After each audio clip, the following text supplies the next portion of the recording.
panggul ini terdiri dari 4 buah tulang, yang dimana yang pertama ini ada 2 buah tulang sayap oskoksae, kemudian ada 1 buah ossacrum, kemudian ada yang ketiga ini ada 1 buah os oxygeus.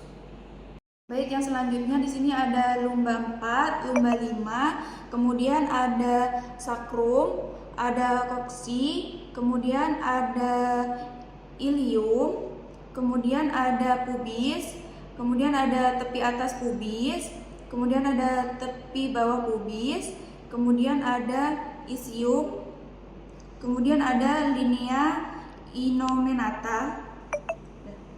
Baiklah, di sini saya akan menjelaskan materi kedua, yaitu tentang bidang Hodge, yang dimana untuk menilai seberapa jauh bagian terbawah janin ini sudah masuk PAP atau pinggul atas panggul. Kemudian yang pertama ada bidang Hodge 1, yang dimana bidang Hodge 1 ini sejajar dengan pintu atas panggul, kemudian sejajar dengan setinggi promontorium dan tepi atas pubis. Kemudian yang kedua yaitu bidang Hodge kedua yaitu sejajar dengan bidang Hodge 1, di mana yaitu setinggi di bawah tepi bawah pubis.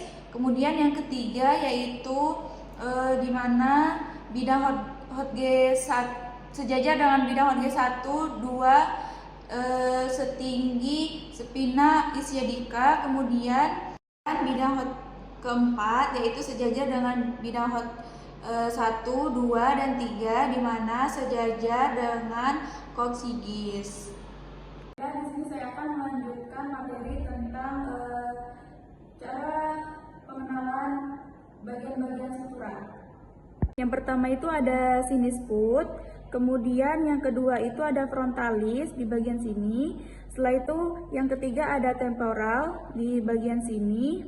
Kemudian yang keempat itu ada garis-garis koronaria. Kemudian di bagian sini yang kelima ini ada ubun-ubun besar. Setelah itu di garis tengah ini ada sutura sagittalis. Kemudian yang ketujuh yaitu ada parietal di bagian tonjolan di sini. Kemudian yang kedelapan ini ada ubun-ubun kecil, yaitu letaknya di bagian belakang.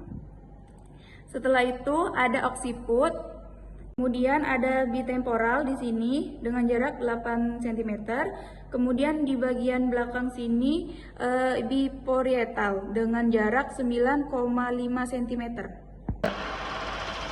Baiklah, di sini saya akan melanjutkan materi yang ketiga, yaitu tentang mekanisme persalinan normal. Nah, mekanisme persalinan normal ini ada 7. Yang pertama itu ada engagement, di mana kepala janin ini sudah memasuki PAP. Kemudian karena adanya his atau kontraksi, terjadinya penurunan disebut juga dengan descent. Kemudian yang ketiga yaitu ada fleksi, di mana dagu janin sudah mendekat atau menempel di dada janin. Nah, yang keempat ini ada putaran paksi dalam, yang dimana ubun-ubun kecil janin ini sudah berada di tengah. Yang kelima ini ada ekstensi, di mana dagu janin ini sudah tidak menempel lagi dengan dada. Kemudian lahirlah kepala dan mata dan juga hidung, mulut, dagu. Kemudian yang keenam yaitu adanya putaran paksi luar, yaitu di mana posisi punggung janin menyesuaikan puka dan puki. Kemudian yang terakhir yaitu yang ketujuh, yaitu ada eksklusi, di mana telah lahir bagian bahu depan dan juga bahu belakang. Kemudian kita sanggah dan susuri. Kemudian pegang secara biparietal seperti ini. Selamat siang, Bu. Ya. Apakah benar itu ya? Baik, Ibu,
kita ukur sampai vena radialis tidak terdengar lagi. Kemudian kita tambahkan 30. Setelah itu kita buka tabung secara perlahan.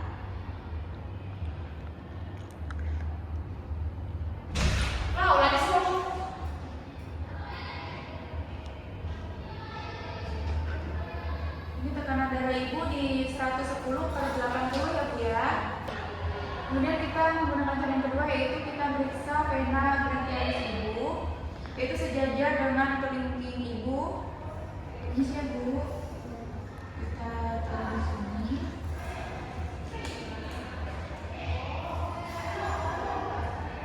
Kemudian kita pasangkan stetoskop, kita dekatkan.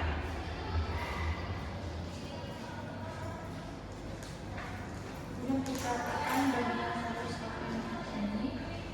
Kemudian kita naikkan.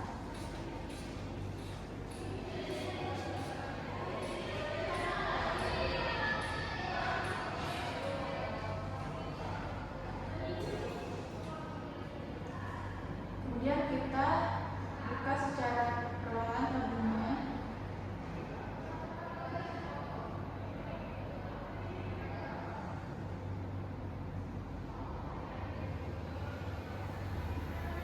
Baik, untuk pemeriksaan yang kedua ini, untuk yang sistolnya sama di 110/80 sama kayak yang pertama tadi. Baik Ibu, untuk pemeriksaannya sudah selesai Bu ya.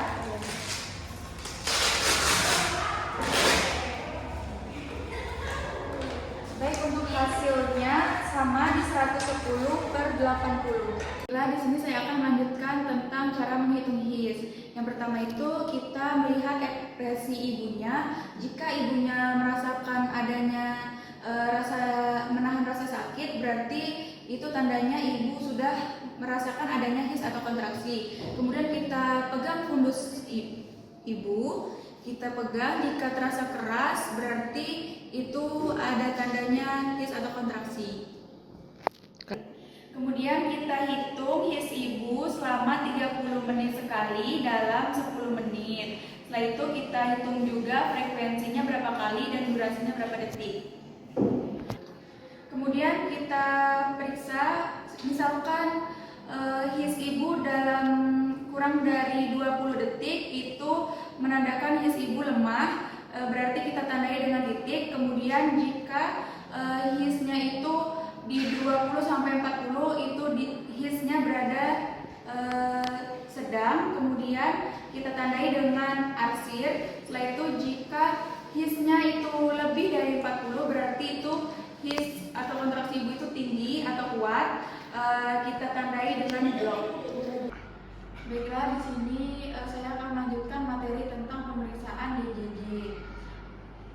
Selamat pagi Bu, di sini saya sebagai Binonia Rizky yang bertugas di pagi hari ini ya Bu ya. Baik Ibu, di sini saya akan melakukan pemeriksaan DJJ. Apakah Ibu bersedia? Sedia ya. Baik Ibu, pertama kita tutup sampiran terlebih dahulu. Kemudian kita meminta Ibu untuk membantu membuka pakaian. Baik Ibu, saya bantu ya Bu ya. Setelah itu kita lakukan telpon terlebih dahulu sebelum menentukan tujuan maksimumnya.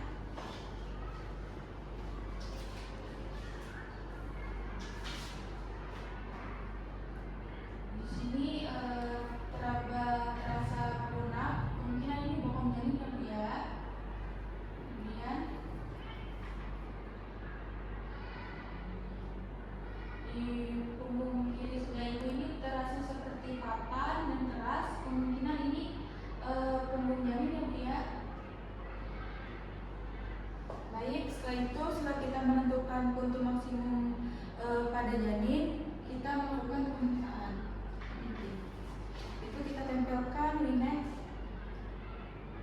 di bagian yang telah kita tentukan, itu di bagian sebelah kiri perut ibu. Kita meminta sebagian tangan ibu untuk meriksa nadi ibu. Ibu permisi minta tangannya Bu ya. Sambil kita melihat jam, kita ukur selama 1 menit penuh sambil memegang tangan ibu untuk meriksa nadi. Setelah selesai 1 menit, untuk maksimum DJJ pada janin ibu yaitu di 120 kali per menit ya Bu ya, itu normal ya. Baiklah, di sini saya akan melanjutkan materi tentang resusitasi bayi baru lahir. Sebelum melakukan tindakan, ada baiknya kita memakai APD dan mencuci tangan terlebih dahulu. Selanjutnya kita melihat bayi, apakah bayi ini menangis atau tidak. Jika tidak menangis, kita langsung memotong tali pusat dengan ukuran 7-10 cm. Setelah dipotong, kita bawa bayi ke meja resusitasi. Kemudian kita harus menjaga kehangatan pada bayi. Yang pertama ini saya sudah menyiapkan lampu sorot dengan 60 watt dengan ketinggian 60 cm. Kemudian kita atur posisi bayi. Setelah itu kita keringkan badan bayi mulai dari kepala, dada bayi, dan kaki bayi. Baiklah, kita akan melakukan langkah awal selama 30 detik. Yang pertama kita hangatkan bayi menggunakan lampu sorot dengan 60 watt dengan ketinggian 60 cm. Kemudian kita hisap atur posisi bayi terlebih dahulu. Kemudian kita hisap lendir bayi di bagian mulut dengan kedalaman 5 cm. Kemudian kita buang ke bengkok. Untuk di hidung dengan kedalaman 3 cm, buang ke bengkok. Setelah itu kita keringkan bayi mulai dari kepala, bagian dada bayi, dan juga kaki bayi. Kemudian kita rakil atau kita beri sentilan sedikit dengan di daerah kaki.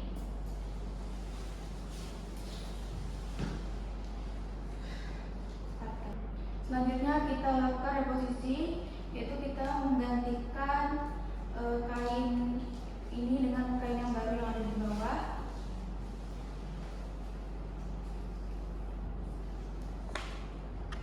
Kita letakkan di leher. Setelah itu kita nilai bayi apakah sudah bisa menangis atau belum. Jika bayi ini sudah bisa menangis, maka kita berikan asuhan pasca resusitasi persalinan. Kemudian jika bayi belum bisa menangis, kita periksa dengan VTP.